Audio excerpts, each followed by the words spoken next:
الحمدللہ والصلاة والسلام علی رسول اللہ اما بعد۔ مسجد پاکیزہ مقام ہے اور پاکیزہ لوگوں کے رہنے کی جگہ ہے، عبادت کرنے کی جگہ ہے۔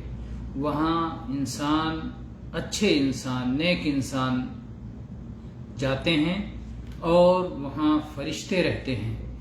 اس لیے مسجد کو صاف ستھرا رکھنا چاہیے اور وہاں خوشبو کا اہتمام کرنا چاہیے اور بدبودار چیزوں سے اس کی حفاظت کرنی چاہیے۔ چنانچہ اسلامی شریعت میں اس بات کا حکم دیا گیا ہے کہ کچا لہسن اور کچا پیاز کھا کر مسجد نہ جایا جائے، کیونکہ اس کی وجہ سے منہ سے بدبو پھوٹتی ہے اور انسانوں کو تکلیف ہوتی ہے اور فرشتوں کو بھی تکلیف ہوتی ہے۔ آئیے اس سلسلے میں احادیث پڑھتے ہیں۔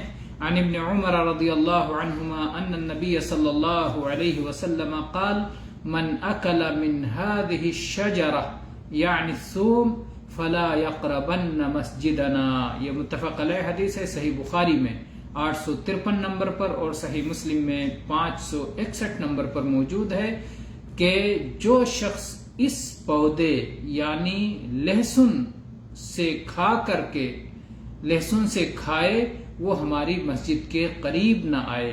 تو جو کچا لہسن کھائے، کیونکہ جب اسے پکا دیا جاتا ہے تو اس کی بو ختم ہو جاتی ہے، تو یہ کچے کے سلسلے میں بات ہو رہی ہے کہ جو شخص کچا لہسن کھائے تو کچا لہسن کھا کر کے مسجد کے قریب نہ آئے۔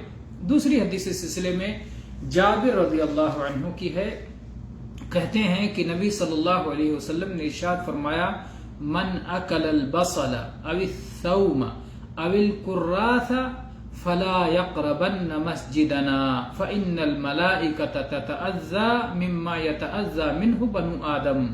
یہ صحیح مسلم کی حدیث ہے 564 نمبر پر کہ جو شخص پیاز کھائے یا لہسن کھائے یا گندنا کھائے، مولی کی طرح سے ایک پودا ہوتا ہے، تو یا مولی کھائے، خود مولی کھانے سے بھی ایک قسم کی بدبو پیدا ہوتی ہے، تو وہ شخص یعنی لہسن، پیاز، مولی وغیرہ کھا کر کے ہماری مسجد کے قریب نہ آئے، کیونکہ جس چیز سے انسانوں کو اذیت پہنچتی ہے، تکلیف پہنچتی ہے، اس سے ملائکہ کو بھی اذیت پہنچتی ہے۔